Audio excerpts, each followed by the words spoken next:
I'm Yaniv Price, a software engineering leader, coach, consultant, and the author of Fixing Management. Welcome to Fixing Management, the podcast that gives actionable guidance on becoming a more effective leader. Today we're talking about how to behave effectively in meetings. Meetings are viewed by many as a waste of time, and the cost is straightforward. Attendee salaries times time spent, preparation time, opportunity cost, and context switch. But it is a powerful managerial tool that allows collaboration. Meetings bring people together to share information, solve problems, make decisions, and move things forward. Typical meetings are the one-on-one between the manager and the direct report, staff meeting, agile ceremonies such as stand-up meeting, refinement, iteration planning, retrospective and demo to internal stakeholders or customers, weekly operational review, project tracking, all hands, and ad hoc meetings. Too often, bad meetings are bad because of late arrivals, poor preparation, and unclear purpose. Let me tell you about Jose. Jose just joined a remote team. His calendar showed a team meeting at 9 o'clock, so being the responsible new guy, he joined at 8:59, ready to go. At 9:02, no one was there. He checked the invite again. Maybe he got the wrong link? At 9:05, someone finally joined. No apology, no explanation. Then a few more people trickled in, cameras off, and muted. The manager, Paul, started talking. He spoke for most of the meeting while everyone else stayed silent. When he called on one teammate, Eugene, there was no reply for a few seconds until Eugene said, "Sorry, bad connection. Can you repeat that?" And then, despite being scheduled for 30 minutes, the meeting ended at 9:37, and only because someone said they were late for the next meeting. Sounds familiar? Here's what went wrong. While people would never be late for a dentist appointment, they show up late to meetings as if it doesn't matter. But it does. Missing 5 minutes of a 30-minute meeting is 70% loss. Think about the cost and multiply those 5 minutes by everyone's hourly rate, every late meeting, every week. And it's not just lateness. Starting late often means running over time, which makes people late for their next commitment. Having cameras off breaks connection and trust. If you can't see people's faces, you don't know if they're engaged or checking email, folding laundry, or scrolling LinkedIn. Meetings reveal your culture. If your meetings are disorganized, run late, or full of disengaged people, that's not a scheduling problem, that's a leadership signal. It tells your team what's acceptable. And when you, as a manager, tolerate poor meeting habits, you quietly lower the bar for everyone.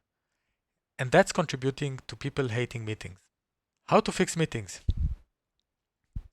1. Ask if the meeting should even happen.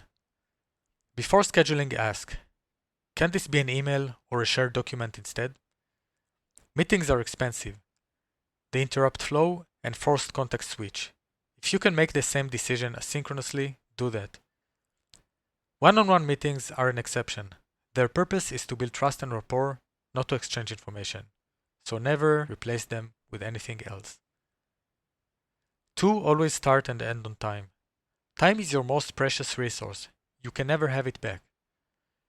Being punctual is a mark of respect. Expect the same from everyone else. If someone can't make it on time, request to notify the group in advance.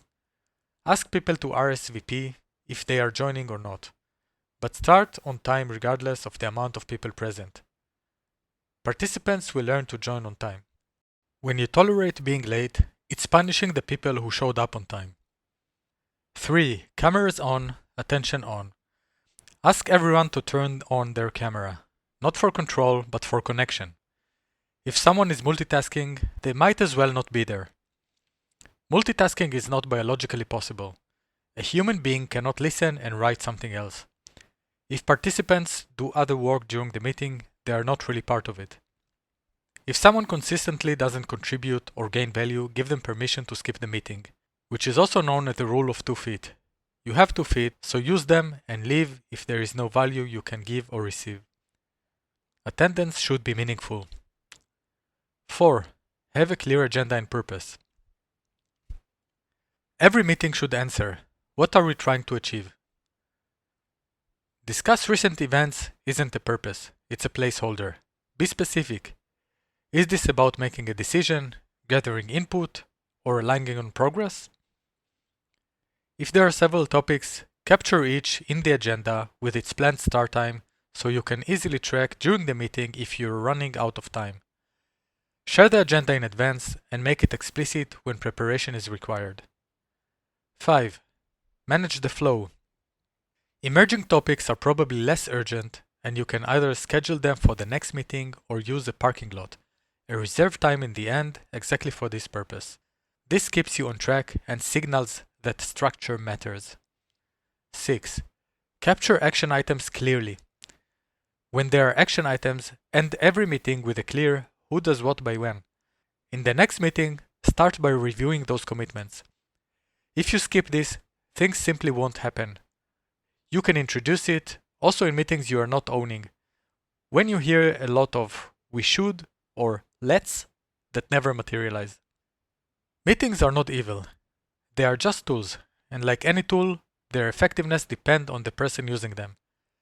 As a manager, every meeting you run teaches your team what you value: clarity, respect, and ownership, or confusion, waste, and indifference. So next time you schedule a meeting, make it count.